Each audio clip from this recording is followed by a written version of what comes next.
अस्सलामु अलैकुम व रहमतुल्लाहि व बरकातुहू। इन्नल हम्दुलिल्लाह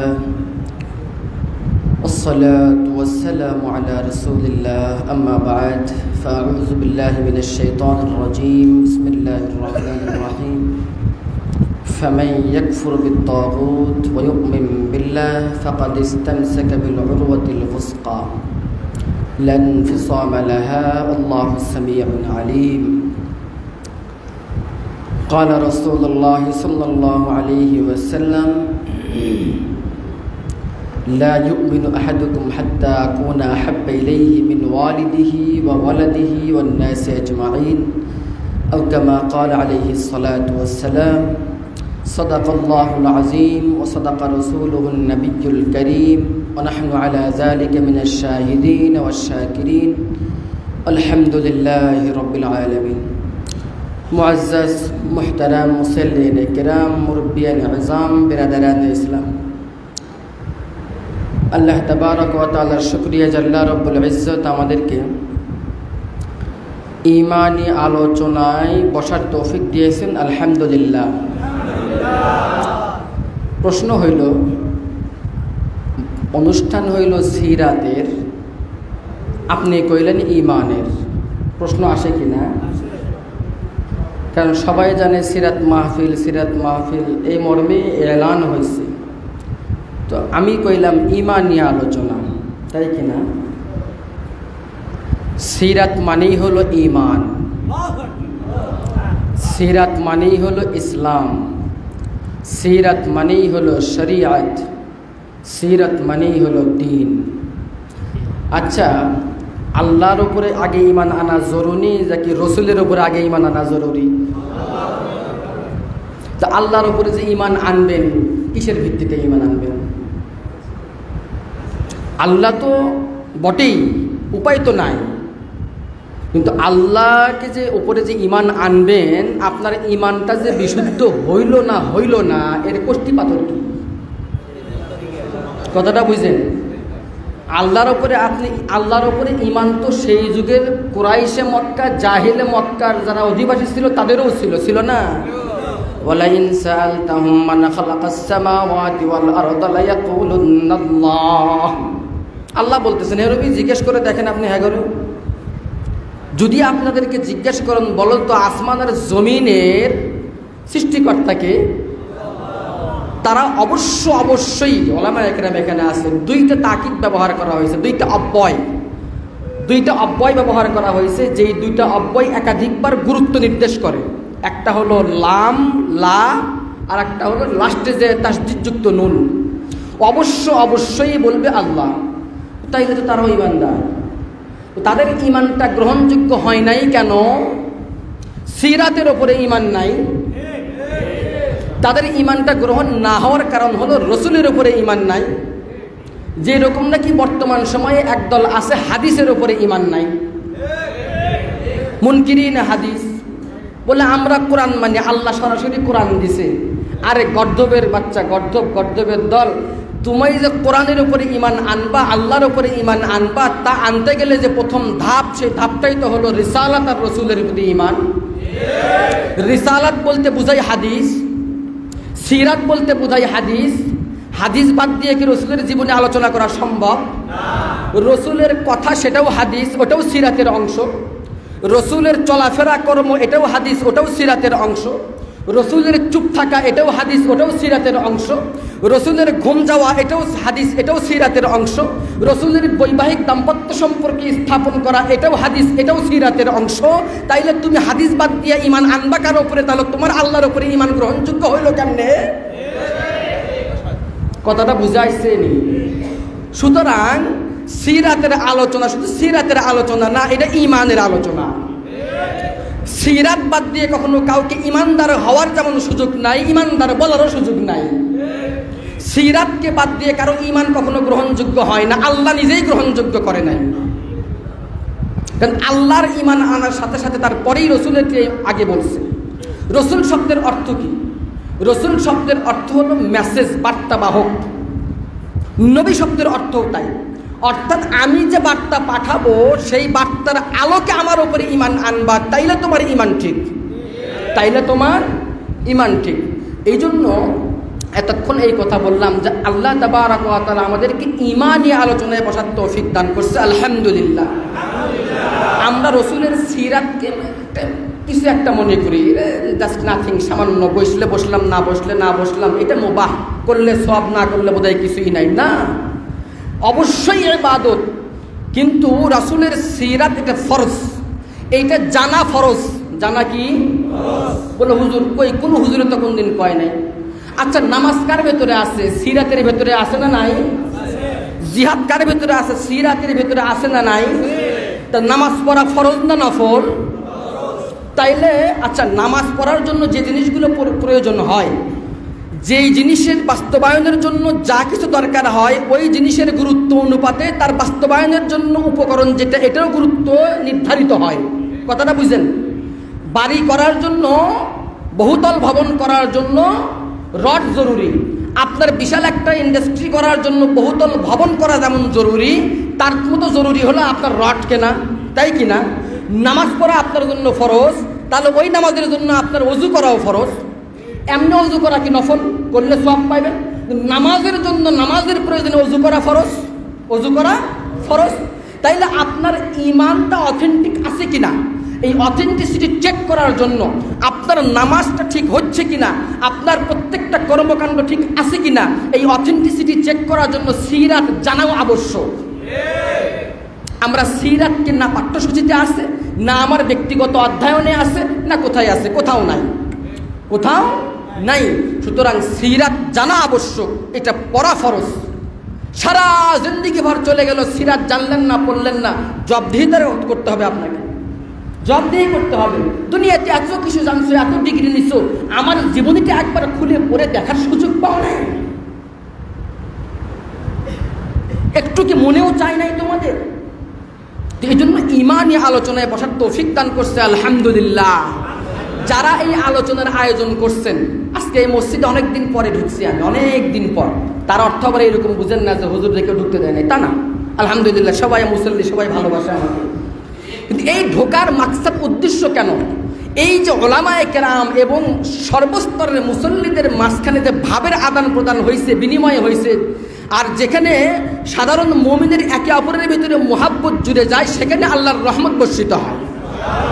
তার প্রমাণ হলো যে ওই প্রান্ত থেকে আল্লাহ আমাকে দয়া করে, অনুগ্রহ করে আপনাদের এই আয়োজনের ওসিলায় এখান পর্যন্ত আসার সুযোগ করে দিছে। এটা আমার শুকরিয়া আদায় করার জিনিস। উলামায়ে কেরামের মুহাব্বত যেখানে বেশি থাকবে, আলেমদের সাথে সাধারণ মানুষের মুহাব্বত যখন বেশি হবে, তখন সেটার বহিঃপ্রকাশ ঘটবে এইভাবে। সব রকমের উলামায়ে কেরাম এক জায়গায় আসবে, দ্বীনের জন্য, ঈমানের জন্য, ইসলামের জন্য সবাই একসাথে বলবে, শুনবে, একসাথে উঠবে আর বসবে। সুবহানাল্লাহ। মুহতারাম হাজিরিন, নবী আলাইহিস সালাতু ওয়াস সালামের আগমন, এই বিষয়টা নিয়ে আমাকে আলোচনা করতে দেওয়া হয়েছে। দেখেন, জগতে প্রত্যেকটা জিনিস, ছোট থেকে ছোট, বড় থেকে বড়, সব কিছু চলতে গেলে একটা ইউনিক রুলস লাগে, সংবিধান লাগে, ফান্ডামেন্টাল কিছু নিয়ম লাগে, লাগে কিনা? এই মসজিদ পরিচালিত হয়, তারও একটা সংবিধান আছে। যে কোনো সংগঠন পরিচালিত হয়, তারও একটা সংবিধান বা নিয়ম আছে। দাওয়াত তাবলীগের মেহনত চলে সারা বিশ্বের ভেতরে, চলে কিনা?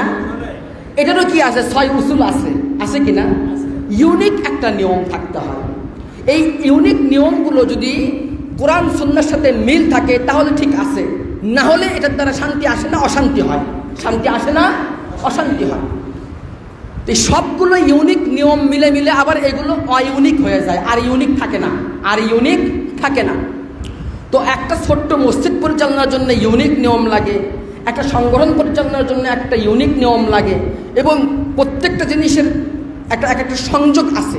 এখানকার ইসলামী ব্যাংক পরিচালিত হয় বাংলাদেশ ব্যাংকের একটা ইউনিক নিয়মের অধীনে পরিচালিত হয় কিনা?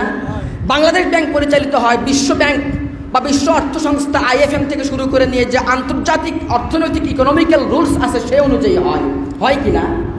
এইগুলো যদি একে অপরের সাথে ইউনিক না হয় তাহলে কি মিলবে? শান্তি আসবে? ব্যাংক পরিচালনা করা সম্ভব হবে? হবে না। তাহলে আপনার এতটুকু জিনিস যদি ইউনিক না হলে এই সামান্য জিনিস পরিচালনা করা সম্ভব না হয়, তাহলে সারা বিশ্ব যে পরিচালিত হবে তার কোনো নিয়ম ছাড়া এমনি এমনি পরিচালিত হবে, এটা কি করে সম্ভব? সম্ভব কি? সম্ভব না। যখন যে কোনো পরিচালনার পিছনে ইউনিভার্সাল ইউনিক একটা রোলস না থাকবে, তখন তার ভেতরে ঝামেলা পাকবে। ঠিক তেমনিভাবে আল্লাহ তাবারক ওয়া তাআলা পুরো জগতের শান্তি আর শৃঙ্খলা বজায় রাখার জন্য করে ইউনিক কিছু নিয়ম দিয়ে দিয়েছেন, যা ব্যতিরেকে আর অন্য কোনো নিয়ম গ্রহণযোগ্য হতে পারে না, অন্য কোনো আইন সংবিধান গ্রহণযোগ্য হতে পারে না। হ্যাঁ, স্থানীয়ভাবে সাময়িক উদ্ভূত সমস্যার সমাধান করার জন্য করে সাময়িক কিছু নিয়ম করা যেতে পারে, তবে সেই নিয়মটাও মূল নিয়মের পরিপন্থী হতে পারবে না। এখানকার ইসলামী ব্যাংক বলেন, সোনালী ব্যাংক বলেন, শেরপুর ব্রাঞ্চ, এই ব্রাঞ্চের মৌলিক কিছু নিয়ম আছে, কিন্তু কিছু সুযোগ দেওয়া আছে যে স্থানীয় বিষয় বিবেচনা করে কিছু নিয়ম করতে পারবে এখানকার পরিচালক। করতে পারলেও সেই নিয়মটা আবার মূল ব্যাংকের, বাংলাদেশ ব্যাংকের যে মূল নিয়ম আছে এর পরিপন্থী হইতে পারবে না। এতটুকু সুযোগ দেওয়া আছে, কিন্তু মূল নিয়মকে ভাঙ্গার কোনো সুযোগ কারো নাই। ঠিক তেমনিভাবে আল্লাহ তাবারক ওয়া তাআলা এই দুনিয়াতে যে নিজাম দিয়েছেন তা হলো একমাত্র তারই বিধানের আলোকে দুনিয়া পরিচালিত হবে। ইনিল হুকমু ইল্লা লিল্লাহ, আমারা আল্লাহ তা'বুদু ইল্লা ইয়্যা, জগতে একমাত্র আল্লাহর বিধানেই বাস্তবায়িত হবে, এটাই মৌলিক। এছাড়া বাকি সব অইউনিক, আপেক্ষিক। কি আপেক্ষিক বিষয় হলো, এটাকে বলা হয় যে কাজে যার ভালো লাগে। একই সাথে 5 জন চা খাইতে বসছে, একজন বলে এই চিনি কম দিও, আর একজন বলে চিনি ছাড়া দিও, আর একজন বলে ওই ডায়াবেটিসের কি ওইটাকে বলে এই ট্যাবলেট দিও। আপেক্ষিক হইল কিনা? এটা কিন্তু মৌলিক না, আপেক্ষিক। এখন যদি বলা তুমি এটা খাবা কে, কিন্তু কাজে বেজে যাবে। এটা পরিবর্তনশীল, ভালো হইলে আবার চিনি খাইতে পারে, না হলে নাও খাইতে পারে। এটা হলো আপেক্ষিক বিষয়। কিন্তু মৌলিক বিষয় ছাড়া কখনো বড় কোনো জিনিস চলতে পারে না, চলে না। মৌলিক নিয়ম ছাড়া চলতে পারে না। ঠিক তেমনিভাবে দুনিয়াকে পরিচালনা করার জন্য আল্লাহ তাবারক ওয়া তাআলা যে বিধান আর যে নিজাম দিয়েছেন, এই নিজামের আলোকে পরিচালিত হলেই কেবল শান্তি আর শৃঙ্খলা বজায় থাকবে, অন্যথা হলে শান্তি শৃঙ্খলা বজায় থাকবে না। যখন শান্তি শৃঙ্খলা বজায় থাকবে না, সেটাকে বলা হয় জাহালত। কি বলা হয়? জাহালত বা জাহিলিয়া বলা হয়। তো নবী আলাইহিস সালাতু ওয়াস সালামের আগমনের পূর্বে যে সময়টা, এই সময়টার ভেতরে এইরকম তারা মৌলিক নিয়মকে বাদ দিয়ে সবাই যার মতো আপেক্ষিক নিয়ম করে নিয়েছিল। এক মূর্তি পূজাও করতেছে, করুক, অসুবিধা নাই। সবাই যদি এক মূর্তির পূজা করতো তাও মানা যেত, তা করে নাই। কেউ লাত, কেউ মানাত, কেউ হুবল, কেউ উজ্জা, এক একজন এক একটা। কেউ নিজের ঘরে বানায় সুন্দর করে পকেটের ভেতর রাখে, পূজার সময় বাড়ি করে এটা পূজা করে আবার ঝুলির ভেতর থুয়ে দেয়। এক একজনের পূজা করে। তাহলে এখানেও আপেক্ষিক না মৌলিক? আপেক্ষিক। এটা একে তো আল্লাহর বিধানকে মৌলিকটা বাদই দিয়ে দিছে, তারাও যেটা করতেছে সেটাও কি আপেক্ষিক, মৌলিক কোনো ফান্ডামেন্টাল রোল না। যার কারণে সেই সময়কে বলা হয় জাহিলিয়া বা জাহালতের যুগ বা অন্ধকারের যুগ। ওই জামানার সাথে আর এই জামানার ভেতরে তফাৎটা মিলাইতে হবে। কালকে একজন মৌলানা সাহেব সুন্দর একটা কথা বলছেন যে প্রত্যেক উম্মতকে, পূর্ববর্তী প্রায় যতগুলো উম্মতকে আল্লাহ ধ্বংস করছেন একটা গুনার কারণে। উনি বেশ কয়েকটা কারণ বললেন। আমি তখন গালি হাত দিয়ে চিন্তা করতেছিলাম, যতগুলো কারণ উনি বললেন ধ্বংস হওয়ার পেছনে একটা করে কারণ, আল ইয়াযু বিল্লাহ, সবগুলো কারণ বর্তমান সময় বিদ্যমান। আমরা মনে করি যে আইয়ামে জাহিলিয়া শুধু ওই সময়কে বলা হয়, এটা বোধহয় আগেও ছিল না, আগামীতেও আসবে না, এটা ভুল। জাহালত কাকে বলে? যখনই যেখানে আল্লাহ তাবারক ওয়া তাআলার মৌলিক বিধান থাকবে না, তখনই সেখানে তাকে জাহালত বলা হবে। যেখানেই আল্লাহর বিধান থাকবে না সেটাই জাহালত, তারাই জাহেল, আর ওই সময়কে বলা হবে আইয়ামে জাহিলিয়া। এটা এমন কিছু না যে শুধুমাত্র ওই সময় ছিল আর এটা হতে পারে না, এমন নয়। বরং যেখানেই বিধান নাই সেটাই শূন্যতা, সেটাই জাহালত। সেটাই কি? জাহালত। ওই সময়ে যা হইতো তার চেয়ে বেশি এখন হইতেছে। তো নবী আলাইহিস সালাতু ওয়াস সালামকে কেন পাঠালেন আল্লাহ তাবারক ওয়া তাআলা? পাঠানোর পেছনে একটাই মৌলিক কারণ হলো যে এই জাহালত তথা অজ্ঞতা। কিসের অজ্ঞতা? আল্লাহর বিধান জানার অজ্ঞতা। আল্লাহর বিধান জানার অজ্ঞতা, এই জাহালত, এটা মূর্খতা। আল্লাহর বিধানকে না জানাকে জাহালত বলা হয়েছে, মূর্খতা বলা হয়েছে। সুতরাং যেই সমাজে যখনই যেখানে যে বা যারা আল্লাহর বিধানকে জানবে না তাদেরকে জাহেল বলা হবে। কি বলা হবে? জাহেল বলা হবে। আর যারা এই বিধানকে মানবে না তাদেরকে জালেম বলা হবে, তাদেরকে ফাসিক বলা হবে, এদেরকে কাফের বলা হবে। কি বলা হবে? কাফের বলা হবে। মাল্লাম ইয়াহকুম বিমা আনজালাল্লাহ ফাউলাইকা হুমুল ফাসিকুন, আমাল্লাম ইয়াহকুম বিমা আনজালাল্লাহ ফাউলাইকা হুমুজ জালিমুন, আমাল্লাম ইয়াহকুম বিমা আনজালাল্লাহ ফাউলাইকা হুমুল কাফিরুন। আল্লাহর বিধান অনুযায়ী যখন সে নিজের থেকে শুরু করে নিয়ে তার পরিবার, সমাজ সব কিছুকে পরিচালনা না করবে, সে হয়তো ফাসিক, নয়তো জালেম, নয়তো কাফের। হয় ফাসিক, নয়তো জালেম, নয়তো কাফের। এই তিনটার বাইরে তার কোনো সুযোগ নাই। তো নবী আলাইহিস সালাতু ওয়াস সালামকে ১৫০০ বছর পূর্বে এই সময় পাঠানো হইল কেন? আল্লাহ তাবারক ওয়া তাআলার দ্বীনের বাস্তবায়ন, নবী ইব্রাহিমের যে মিল্লাতে ইব্রাহিম, ইব্রাহিমী ধর্মের যে আমল আখলাক বাস্তবায়ন, এটা ভুলে গিয়েছিল, এটা ভুলণ্ঠিত হয়ে গিয়েছিল, মেসেজ তারা ভুলে গিয়েছিল। ঠিক তখনই নবী আলাইহিস সালাতু ওয়াস সালাম নতুন করে এই ধুলির ধরায় শান্তির অমীয় বাণী, সামাজিক শৃঙ্খলা, রাষ্ট্রের উন্নতি, রাষ্ট্রের অগ্রগতি, ব্যক্তি জায়গার থেকে শুরু করে নিয়ে প্রগতি, এই প্রগতিশীল বানানোর জন্য করে, অর্থনৈতিক সমৃদ্ধি আনয়নের জন্য করে, ব্যক্তিত্ব রুচিবোধ ঠিক করার জন্য করে নবী আলাইহিস সালাতু ওয়াস সালামকে পাঠায়া দিলেন। সুবহানাল্লাহ। কথাটা বুঝেন?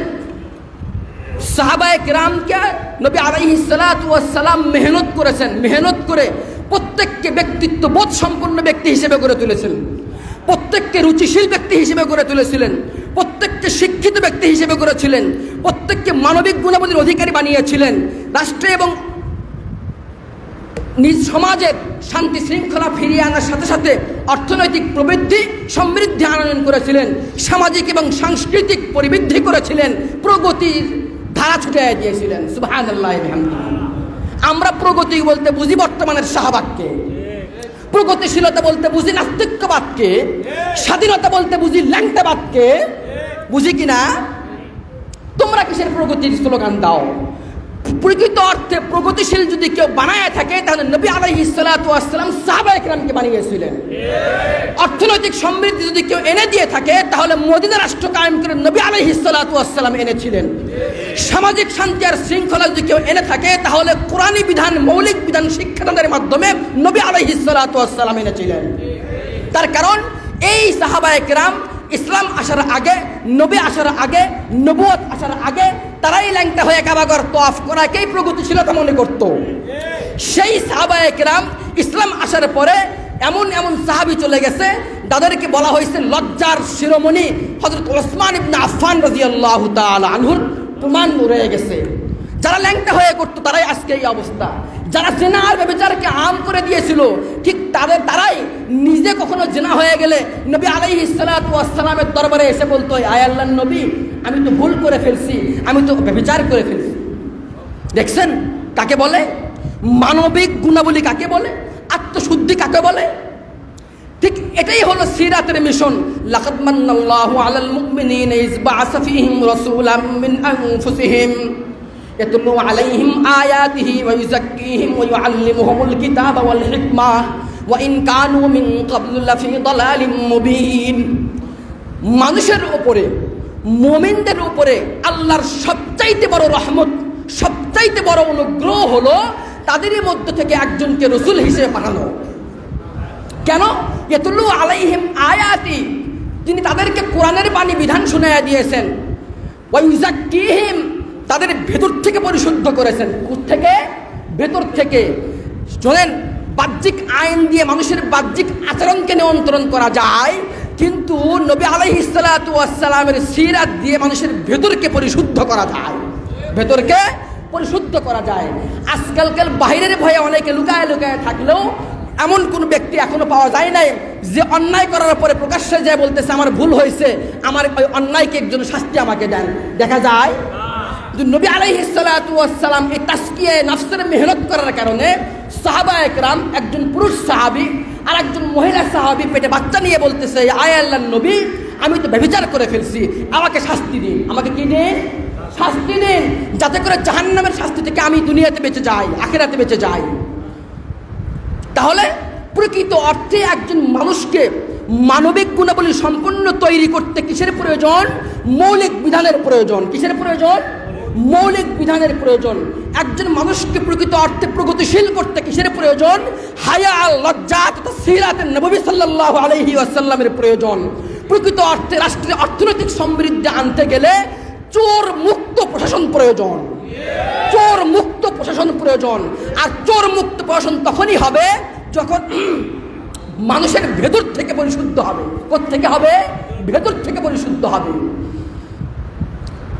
এই জায়গাটা নিয়ে পবিত্র কোরআন আল্লাহ তাআলা বলছেন, ফামান ইয়াকফুর বিত-তাগুত ওয়া ইউমিন বিল্লাহ ফাকাদ ইসতামসাকা বিল উরওয়াতিল উসকা। যখন মানুষ তাগুতকে অস্বীকার করবে, যে ব্যক্তি তাগুতকে, তাগুত কাকে বলে? তাগুতের পরিচয় হলো যে বা যারা আল্লাহর বিধান অনুযায়ী নিজেকে পরিচালনা করে না, সে তাগুত। যে বা যারা আল্লাহর বিধান অনুযায়ী সমাজ পরিচালনা করে না, সে তাগুত। যে বা যারা আল্লাহর বিধান অনুযায়ী রাষ্ট্র পরিচালনা করে না, সে তাগুত। ফামান ইয়াকফুর বিত-তাগুত, এই তাগুতকে যারা অস্বীকার করতে পারলো, ওয়া ইউমিন বিল্লাহ, আর আল্লাহর উপরে ঈমান আনলো, তার মানে তাগুতকে অস্বীকার করা ঈমানের পূর্ব শর্ত।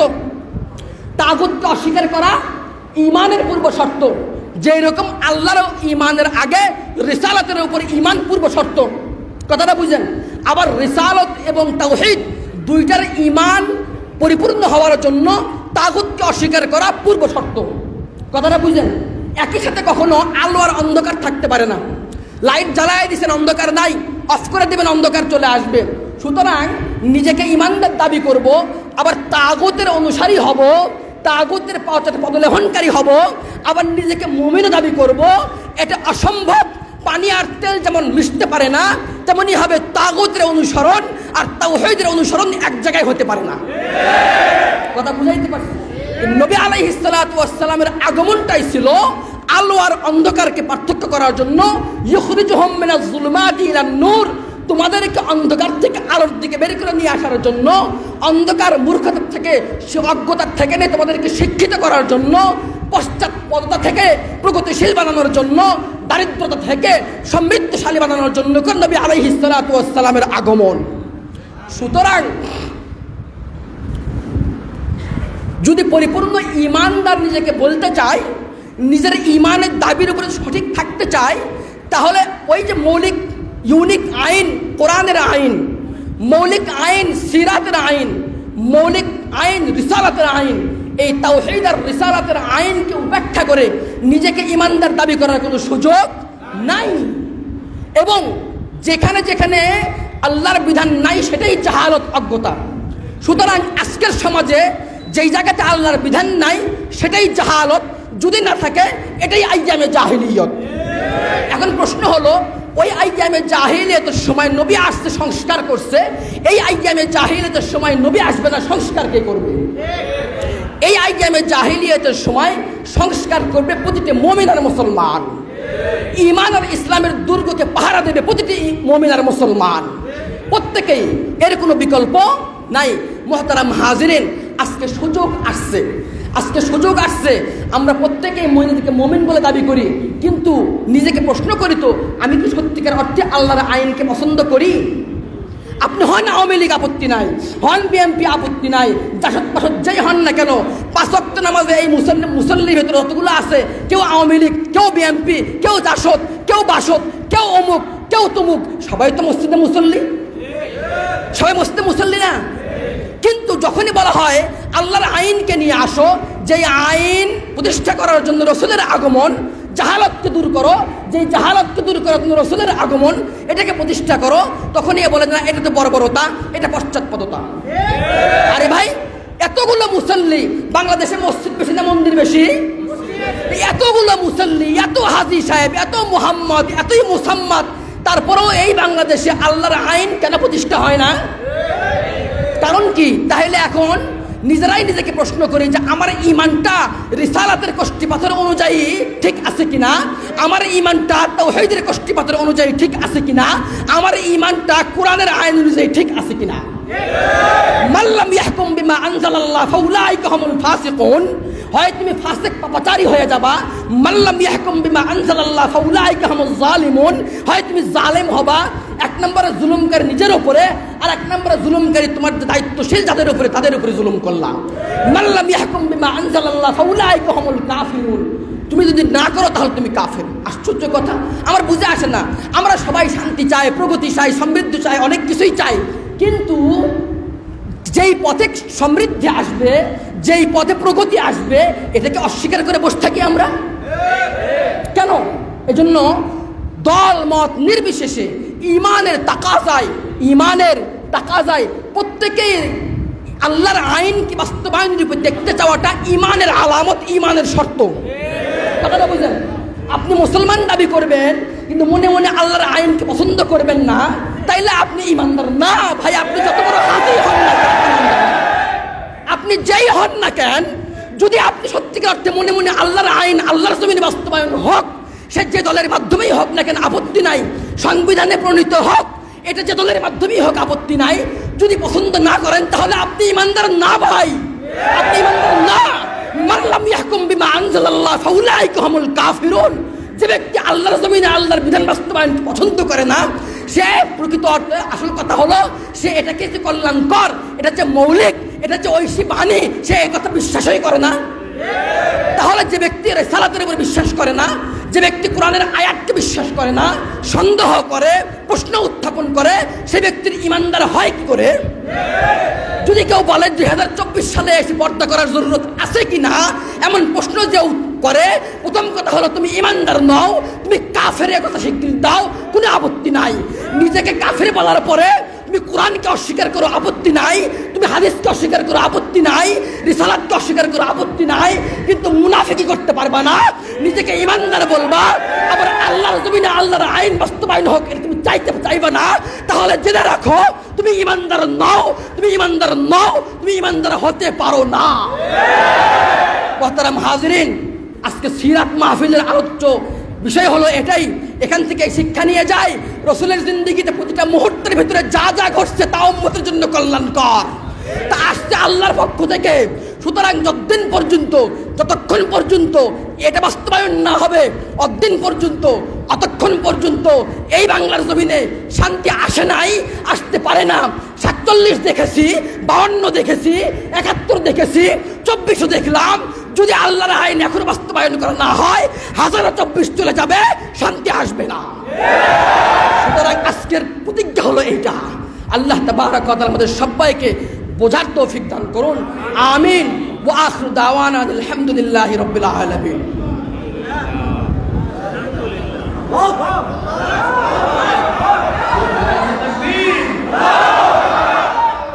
আলহামদুলিল্লাহ, সিরাতের প্রয়োজনীয়তা সম্পর্কে